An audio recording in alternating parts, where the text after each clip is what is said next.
तो मेरा नाम मुंशीलाल वील है और मैं झालावाड़ ज़िले से हूँ। और मेरा बीएसटीसी 2025 में सिलेक्शन हुआ था। तो मैं आप सभी को इस वीडियो में आगे बताने वाला हूँ कि मेरा बीएसटीसी 2025 में किस प्रकार सिलेक्शन हुआ और कौन कौन सी मैंने गलतियाँ नहीं की। जो गलतियाँ मैंने 2024 में की थी, तो मैं 12th पास आउट होते ही 2024 में बीएसटीसी की प्रिपरेशन के लिए तो मतलब मैं ऑफलाइन कोचिंग गया था, तो मेरा उस साल सिलेक्शन नहीं हो पाया। तो आप सभी को कौन कौन सी गलतियां नहीं करनी है और कौन कैसे पढ़ाई करनी है 2026 के लिए कि आपका सिलेक्शन हो जाए।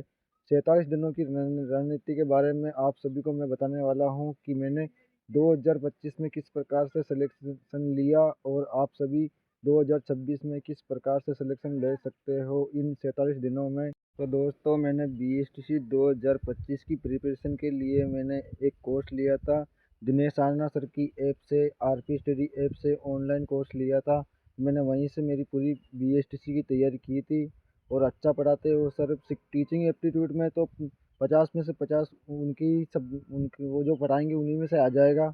इसका मतलब ये नहीं दोस्तों कि मैं आपको ये सजेस्ट नहीं कर रहा हूँ कि आप आरपी स्टडी ऐप से ही कोर्स लो।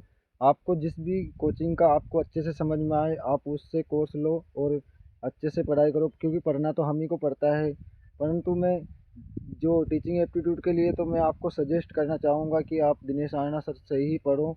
चाहे आप किसी भी कोचिंग से कोर्स लो आप, बट टीचिंग एप्टीट्यूड तो आप यहीं से पढ़ना, क्योंकि उनके जो 2024 में क्वेश्चन आए थे 50 में से 50 यहीं से छपे थे और 2025 में भी यहीं से छपे थे। तो दोस्तों, मैंने आपको टीचिंग एप्टीट्यूड और रीजनिंग के बारे में बता दिया कि कहाँ से पढ़नी है।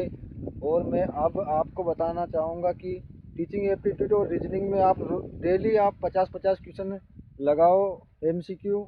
और आपकी तैयारी इससे पता चलेगी कि आपके कितने सही हो रहे हैं और कितने गलत हो रहे हैं।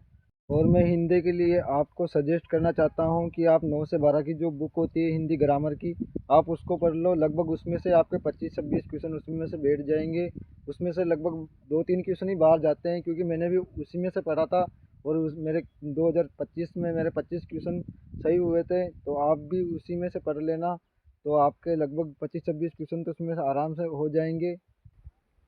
और अब आपके बचाए जीके और इंग्लिश। तो जीके के लिए मैं आप डेली एमसीक्यू लगाओ। एमसीक्यू लगाने के लिए मैं आपको दिनेश आनंद सर के जो आरपी स्टडी चैनल है उस पर आपको मिल जाएगी प्ले लिस्ट, या फिर आप डेली अभी भी सर लगा रहे हैं तो उनको देख सकते हो।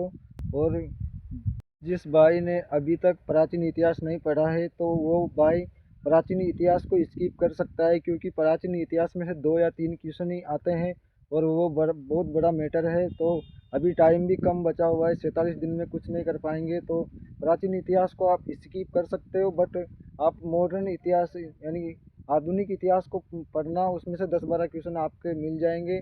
तो आपको आधुनिक इतिहास को अच्छे से कवर करना और ज्योग्राफी को आप एमसीक्यू लगाते रहना थ्योरी पढ़ के। और पॉलिटिकल और कल्चर के लिए आप रोज़ डेली एमसीक्यू लगाते रहना। और अब बची है इंग्लिश, तो जिसके इंग्लिश ठीक ठाक है वो इंग्लिश भी साथ साथ में पढ़ते रहना।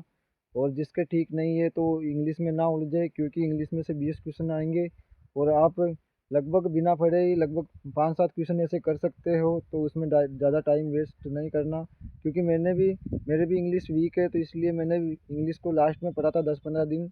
और मैंने 7-8 टॉपिक क्लियर कर लिए थे कि इतने में से काम हो जाएगा। तो आपको इतना ही पढ़ना है जितना हमारा काम हो जाए।